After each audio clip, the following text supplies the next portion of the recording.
देखो ना, गर्मी की वजह से मेरी गर्दन पे घमौरिया हो गई है। आप जल्दी से कुछ करें, मुझे जलन हो रही है।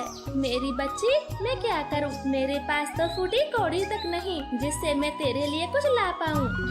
रानू चिड़िया अपने छोटी सी बच्ची के साथ टूटी फूटी एक झोपड़ी में रहती थी।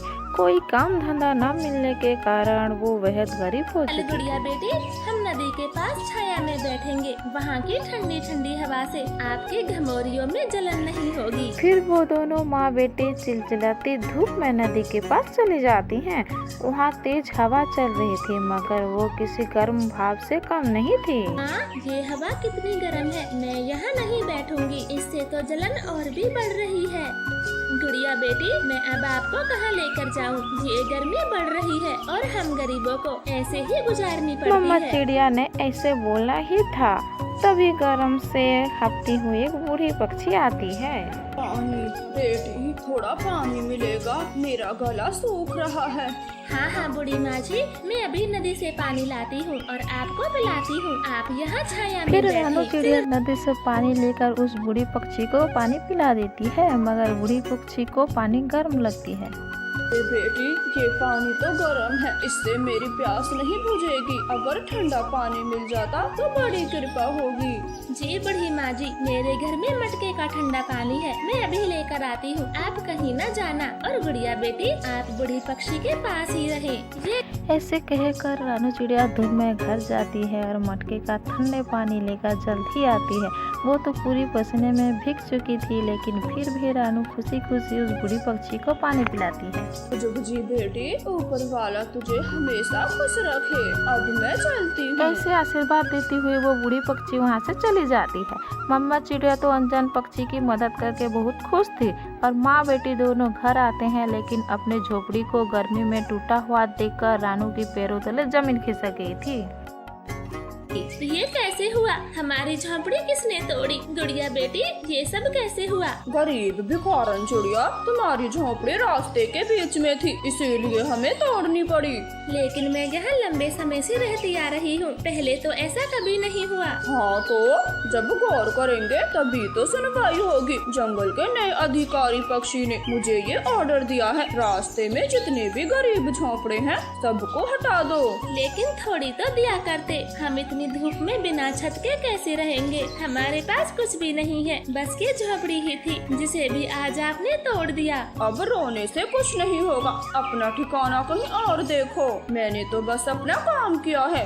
ऐसे कालू कौवा रानू की कोई बात नहीं सुनता है और अपनी जेसीबी लेकर वहाँ से चला जाता है। अब तो मम्मा बेटी बेसहारा हो चुकी थी, वो बिना किसी मंजिल के रास्ते में उड़ी जा रही थी। माँ, अब हम कहाँ जा रहे हैं? कब से उड़ रहे हैं? कुछ तो बताओ, हमारा ठिकाना कहाँ होगा?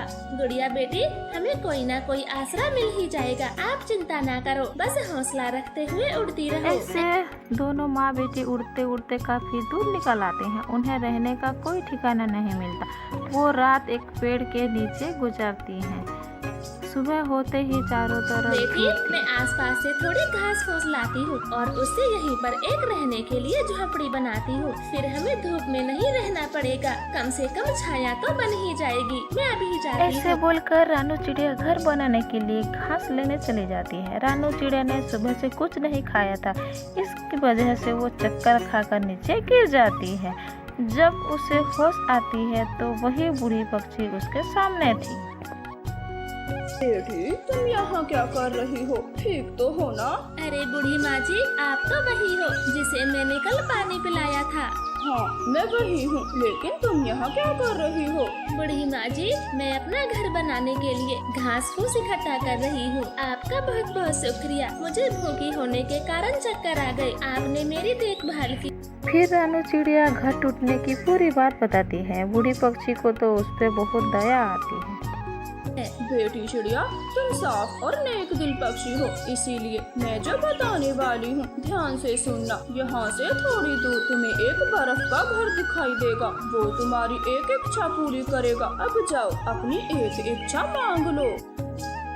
इतना बताते हुए बूढ़ी पक्षी वहाँ से चली जाती है और रानू चिड़िया उसके बताए हुए रास्ते पर जाती है और घने पेड़ों के बीच उसे बर्फ का घर मिल जाता है और रानू चिड़िया बहुत खुश होती है। अरे मुझे तो अपनी आंखों पर विश्वास नहीं हो रहा। क्या ये सच में बर्फ का जादुई घर है? हाँ चिड़िया, मैं सचमुच में एक बर्फ का घर हूँ। और मांगो, तुम क्या मांगना चाहती हो? मैं आपकी एक इच्छा भी पूरी कर सकता हूँ।